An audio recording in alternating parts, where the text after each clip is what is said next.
Season 2 of the Pat and JT podcast. Oh man, I'm here at last. The best time, always gonna be the best. Come on! Exclusively on the Hurrdat Media Network. One of my favorite things to do at the end of the year, not only look back on the previous year, but also predictions going forward on a lot of things. You know what I was going to say real quick before we got started? Mm-hmm. Just wanted to throw this out there in case anybody else was wondering. Anybody else the last couple nights, about 2 nights ago, get woken up because of an EAS test in the middle of the night? Yes. I think somebody scheduled that at PM instead of AM. That was jarring. 11:08 to be exact last night. Yeah. It actually was. And just so y'all know, this was put out by the Nebraska State Patrol, and it is either 9 a.m. or 10 or 11 p.m. or something like that. It alternates between 11 p.m. Central and 9 a.m. Central, but it wasn't supposed to go out over the phones. The wireless emergency alert was inadvertently activated. Oh, freaked out a lot of people. So it actually does. It's a regular EAS like we used to have in broadcast that they did, that's typical. That's what they do. It's morning and then it's night. It's morning, then it's night. But inadvertently, they did the phone thing. Yeah, I woke up and I'm thinking, it scared me at first. I remember it just vaguely. I went right back to sleep. Yeah, right. Clearly, your cortisol is not triggered. No.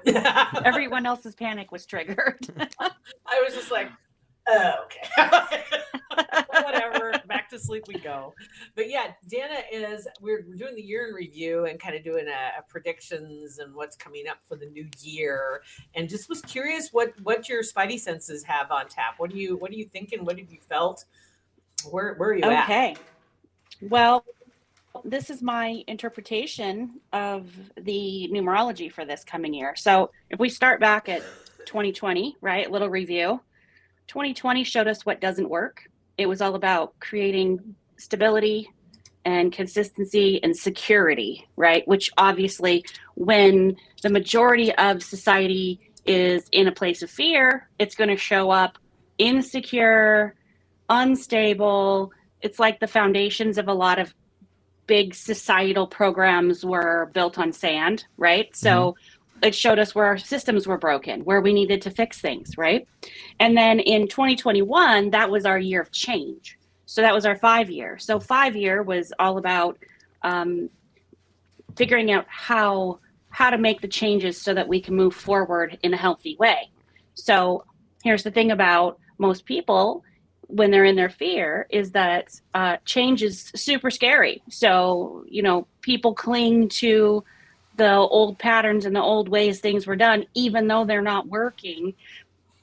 It's more, it felt safer to stay with what you knew than to be courageous enough to change it to make it better, kind of thing, right? Yeah. And then this year is 2022 coming up, is the total of that is going to be 6, which, you saw 4, 5, 6. That's how it goes. It always goes in order. And the 6, well, first the 2s. There's 3 2s and a 0 in there. So 0 is God and divinity and completion and think of an endless circle, right? And then you've got those 2s, and 2s are all about love and peace and harmony. And then the total is the 6, and the 6 is it's about family. It's about the mother, the father, the healing, nurturing.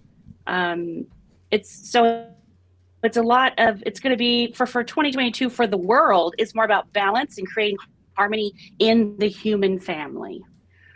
So we can see how we've been pitted against each other, how we have not been compassionate towards one another, Exactly. how we could work on that, right? So this is our call to create peace within the human family, which means taking care of the people who need to be taken care of, having compassion for ourselves and letting that overflow to other people.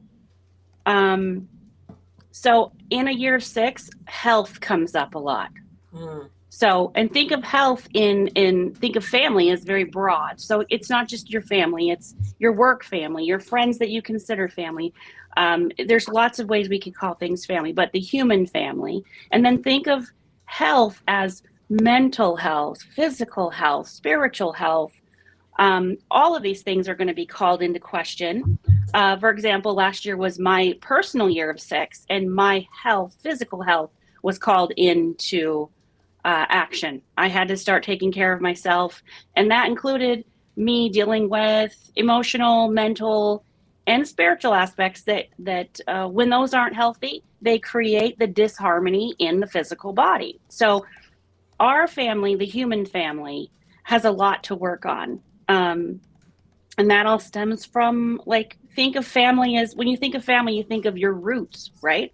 Right. So where things come from, where they originate from. So where our beliefs and our program patterns are, which is, again, going back to our roots to heal things from there, not just from the surface. When you look at how our world works, we're a very instant gratification environment, right? People want the quick fix. They want the pill to make them skinny, and they want, I want to do 15 minutes of this and then look great, right? So when you think of that, we've got to go beyond the surface and the superficial and go to the roots of the illness of humanity is really what this is. And that's calling us in to make some big changes, which, all of this discomfort that has been created over these last 5 years is there to make us uncomfortable so that we will enter into and accept some changes into our story because we want to feel better. Mm-hmm. That's interesting. So it makes sense, though. Kind of falls in line with what they've been calling the Great Awakening, or paying attention to things that people hadn't paid attention to before. Right. Just, like, kind of like, it's interesting as I had seen some people posting things about people who grew up in the 70s or 80s in particular, that they feel really fortunate that that's when they grew up, because it was a Camelot to a degree for a lot of people, because you know what I mean? Everything just worked like it was supposed to work, even though some things were dysfunctional. Right. And all that finally came to a head. Right. And now you see, oh, okay, we can't go back to that. And some things have been normalized that shouldn't be. Some things haven't been that we're still dealing with.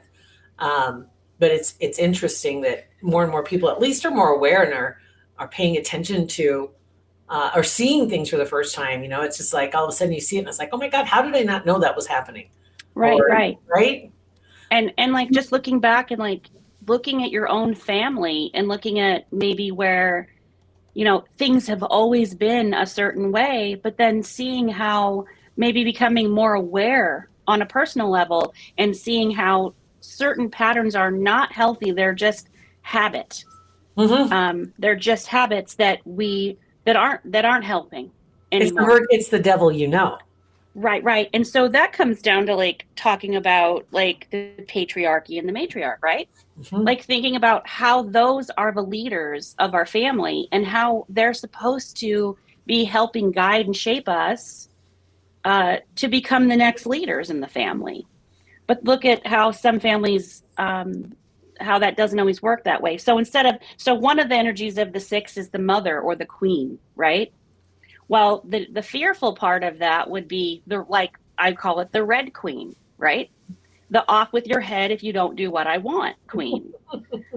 So I'm sure that there are a lot of people who know those types of personalities in their families. Not everybody is. And then the opposite end of that would be the mom who doesn't take care of herself and does everything for her kids, creating codependency. Mm-hmm. So when you apply that to the world, can you see how our society might be out of balance and how maybe neither side of politics it's like one or the other of the negatives, mm-hmm. right? It's like either the over domineering fear or the doormat fear, mm-hmm. right? It's like, well, no, let them figure it out for themselves, just throwing them out in the pool to swim without any instructions, or trying to do everything for them and making them dependent. Mm-hmm. I think it's interesting too, is that once you reach a certain age, when you're at an age where your parents were the same age and you were in a particular part of your growing up, and you realize how little they knew. Right. Yeah. Because you're like, it's kind of scary. Oh my, God, you were leaning on your parents to be able to teach you all this stuff. And that's how society's supposed to work. You're supposed to be an adult and you know how to handle these things. And then all of a sudden you're at that same age and you're looking at your kids, or you're looking at kids at that age where you really needed some guidance, and you're realizing your parents didn't know shit. Right. And they were just trying to get by, just like we are. We're all just treading water. We're all right? just treading Everybody water. is there is nobody like this perfect family that's portrayed in the movies or portrayed on TV or just in our minds. But now you're at that age and you're like, damn, how did we get this far? How have we not just killed ourselves off at this point? It is kind of amazing that some of us are still alive after riding in the backs of trucks. All the time. On the edge of the back of the bed, not even in the back, on the top, the edge. It's like that was totally unnecessary danger. Right. Total unnecessary. I remember riding in a truck with my grandma, and I was like a toddler, and when she hit the brakes, her arm just came out like a swing and stopped me, and that was my seatbelt. Yep. And as I was standing and jumping, and you're alive on the seat. Yeah. That was my life. It. So, yeah, and I didn't know I should have been afraid then. Like that's just how it was. So I didn't have fear. It's interesting now that you say that. It's like I wonder if they had the statistics. I'm just curious what the statistics were in automobile accidents of injuries of children before seatbelts. Because I vividly remember, sitting on my dad's lap when he's driving. I remember. Right. Yeah. And he's like, here, take the wheel. Yay. I mean, like, I remember, or laying in the back window when you're laying up in the back window. But I'm just curious. I wonder, because I don't remember there being like, but I was little, it's like, was there just oh my God, the mass casualties of children in cars that we have to strap them in. We have to, I don't know if there was. I'm all for like science advancing and saying, hey, what you guys have done in the past isn't the safest. Let's move this way. I totally understand. Like, they didn't have helmets 100 years ago. We have helmets now. They save lives. I totally get it. But yeah, it is a miracle that we survived this long. Right. Well, if you want to hear, I'll tell you this crazy story. So my brother was, I think, 11 or 12, and he was a Boy Scout. And the Boy Scout troop went on a road trip to a lake to like water ski and stuff.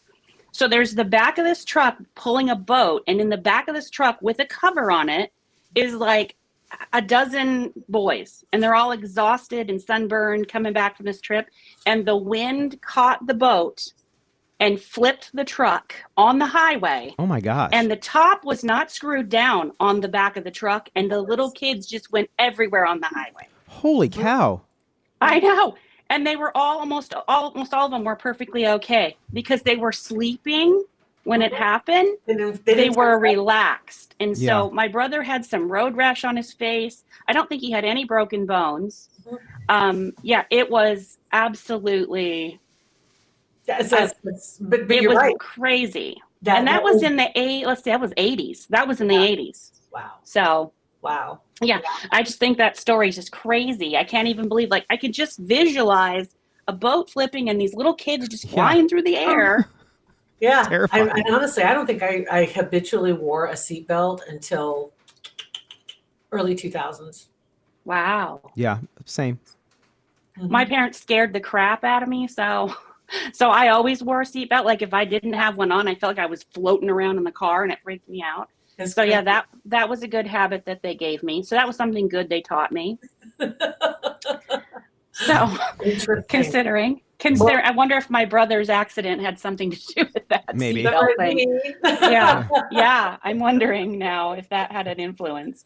But we learned we just learned the hard way, right? Like something has to happen before we have a significant emotional event that creates the change. So for every person, that's going to be different. And when you look at like what happens in our society, like what happens before somebody notices? Like how many people don't have empathy or compassion for somebody who loses a pet because they've never had a pet and didn't lose it, or doesn't know the impact of maybe they don't have a great relationship with a parent, but then that parent passes away and they didn't realize the impact until it happens to them. Yeah.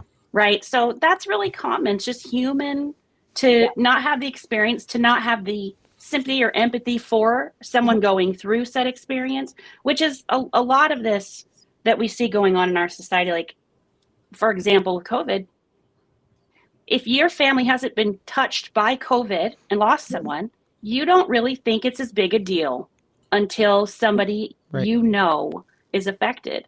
And I feel like we're approaching at this point where I feel like most people's lives have been touched by it in some way. So I'm hoping that that's going to create that shift in society about how they respond to it. And also just to be more understanding of other people's circumstance too. I mean, that's the thing. So much response, it's just anger. And it's like, you don't have to go there. You don't have to be pissed off at people. Just understand that they're not where you are. But you think about what anger is, though. It's like a secondary emotion. So it's you protecting yourself from not feeling safe enough to be vulnerable, right? So when people respond with anger, they're really showing you they're scared. That's what anger is. Anger is saying, I'm too afraid to be vulnerable with you. So I'm going to push you away with anger and close myself off so you can't hurt me. Yeah. And a lot of people have done that. I think too, that's something else that the conversation came up about having to move beyond some people in your life. Like you have to take a hard look at some people just aren't going to be able to go where you're going to go. Some people aren't going to be able to be along for the ride because they want to keep you where you are. And maybe you setting that boundary is what they need to be a catalyst to create the change in their story.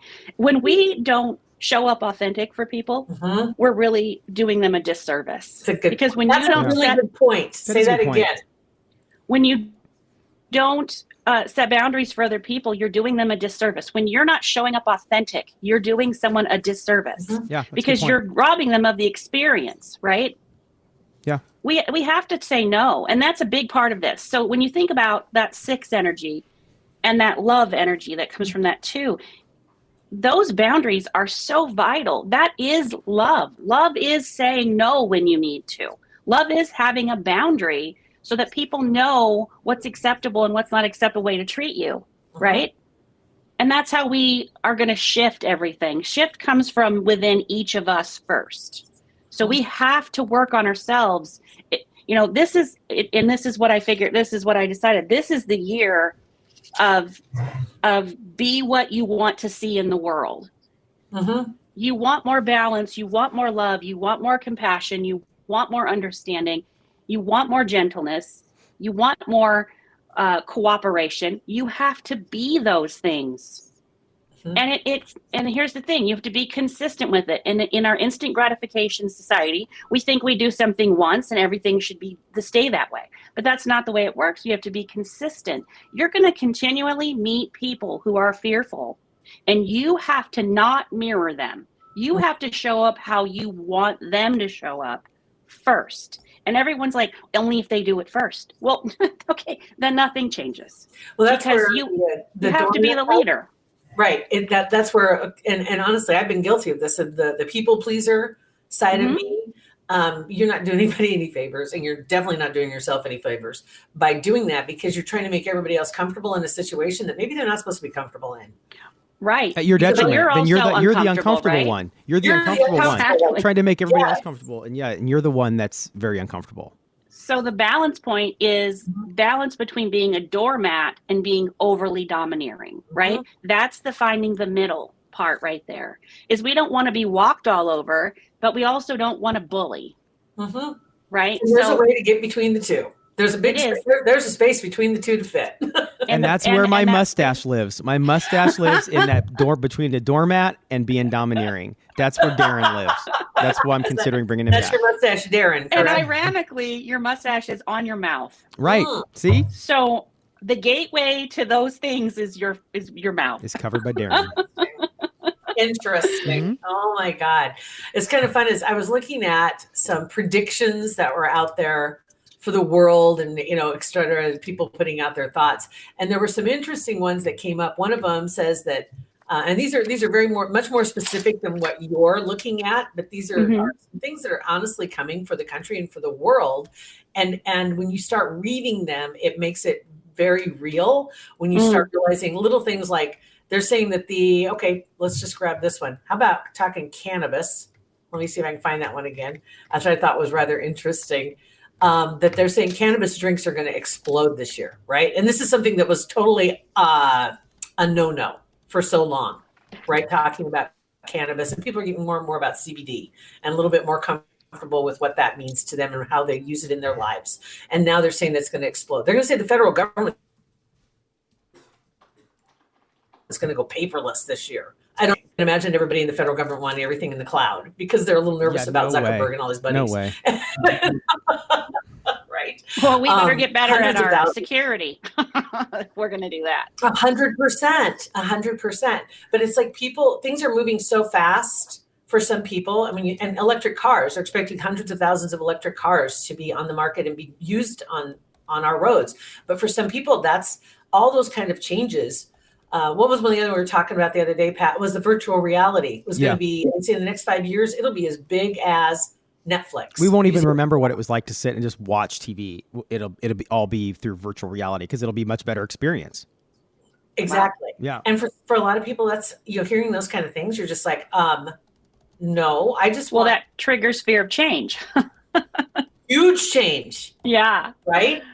But do you think that this year could be one of those years where we see a lot of things as far as change, or is it just like you were talking about family? It's more about getting our feet underneath us and getting our foundations settled. Well, us really looking at what's under our feet is the big thing about this year. Is what are you standing on? What is your programming? What are your beliefs? Are they serving you? Are they making you sick? Oh. Right? So that's really like all this, like the techie stuff and the moving forward with that kind of stuff. You have to remember too, tech also creates division. Right? That's what I see when I hear VR is going to be as big as Netflix. And I'm just seeing a bunch of individuals with their helmets on experiencing life. It's kind of like at a concert and everybody has their phone up and they're recording it.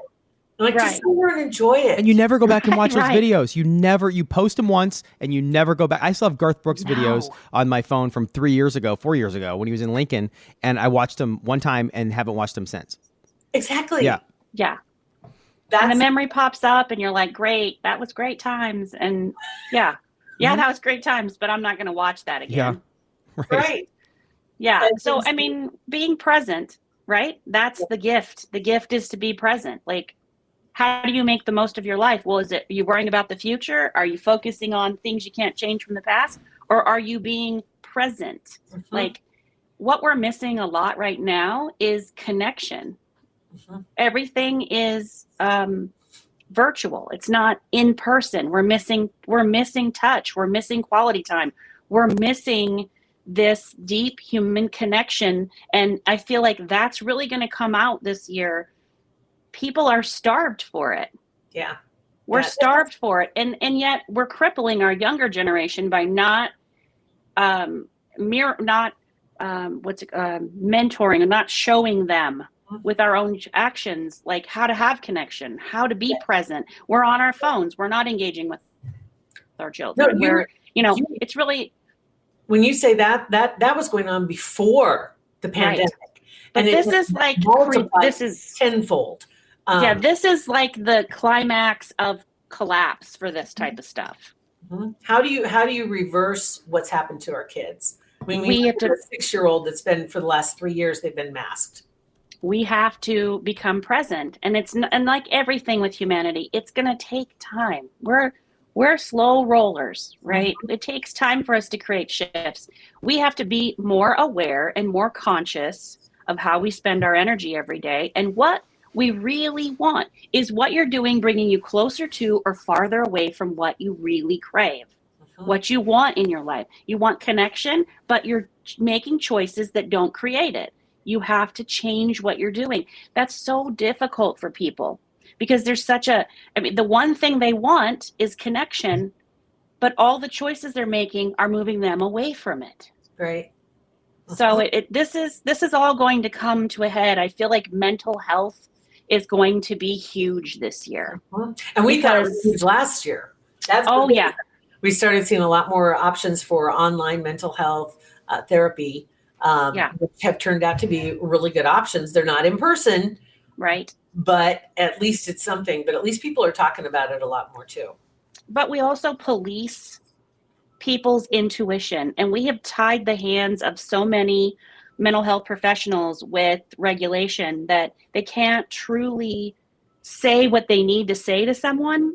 They might intuitively know exactly what this person needs to hear, but they're not legally allowed to say it to them.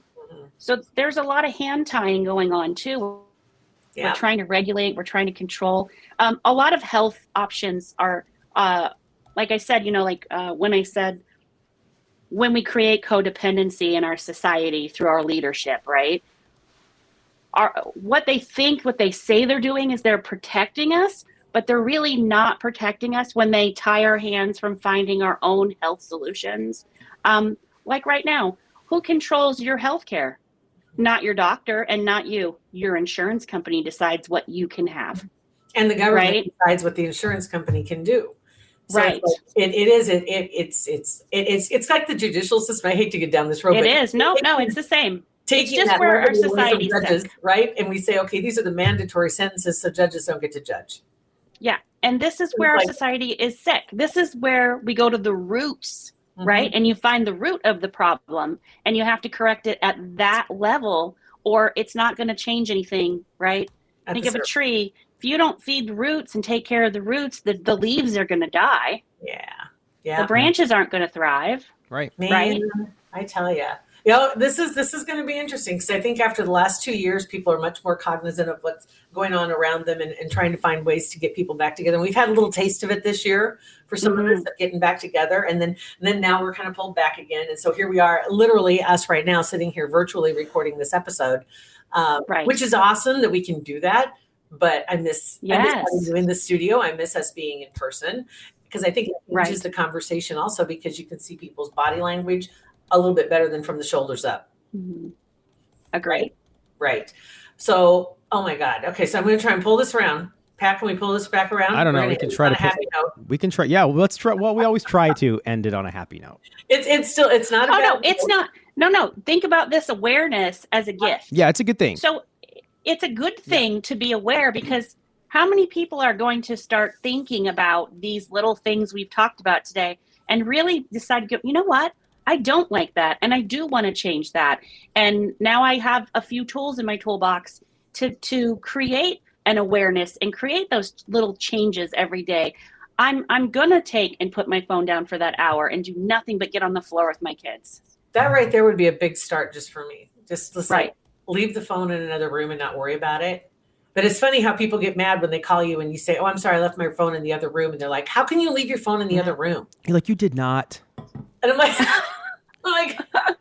well, that's again, like that's kind of, I think of instant gratification as almost an illness now. It is. Right? Like we have lost the ability to be patient and wait for things. And, all we did as kids was wait for things. Right. 100%. We waited for the phone to ring. We waited to go, go somewhere. We waited for the bus. We waited. So, I mean, it's okay to wait. Like think of the waiting as an opportunity to pause. Yes. And we don't pause enough. We just it's kind of a gift. Honestly, it's kind of a gift to wait. It's kind of it's like and same way with just the simple things like replying to a text message. You switch the thought process in your head. I send a text message with zero expectation of hearing right back from you because I assume you have other things going on in your life than waiting for me to text you. Right. And it's quite possible you're dealing with something else right now and it's nothing to do with me. So let's not look at, I didn't think of our conversation as being low vibrational or dark or anything. I feel like it's actually upbeat because now we know where to focus, right? Now we have an idea of where the energy is going to go, where the focus is going to go, how we can use that energy to improve our lives and make those shifts and changes that will bring us more joy, right? Who doesn't want more joy in their story? Who doesn't want better feeling thoughts? Who doesn't want connection? And that's what this is really going to bring us, is opportunities to connect. Yeah. So on a more personal level, if somebody wants to get a hold of you because you want something that's a little more specific to your own situation, this is kind of the big picture, the overview, right? Yeah. But it's really easy to get a hold of you and sit down. How busy have you been lately? I have on average, right now I have between 35 and 40 reoccurring clients. So I have about 10 to 15 new business spots a month. Okay. So it's really about where I can fit people in for those new businesses, because I have these consistencies. But I absolutely want to get more joy into the world. I absolutely want to help everybody. So if somebody needs to reach out to me, we'll figure it out. We'll get you in. We'll figure it out. How do they find you, girl? Quickest, fastest, easiest, simplest is just to text me, 402-960-0624. Just shoot me a text. I'll probably want to talk to you on the phone. Yeah. So don't freak out. I know people are like, no, I don't want to talk on the phone. So just shoot me a text and then we'll find a time to talk and we can look at calendars together. And I can attest she's very easy to talk to. Yes. It's not scary. Good deal. Thanks so much for jumping on with us. And Absolutely. Hey, Merry Christmas. Happy New Year. Yes, I can't wait. I know. When we talk to you, we'll be a month in next time we talk to you. And today is solstice, which is the return of the light. Yes, it's coming back. Dark to light.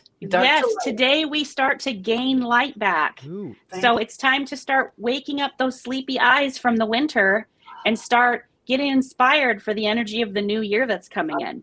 Thanks for that. Yeah, absolutely. That's what we're talking about. Anything on that? That's perfect.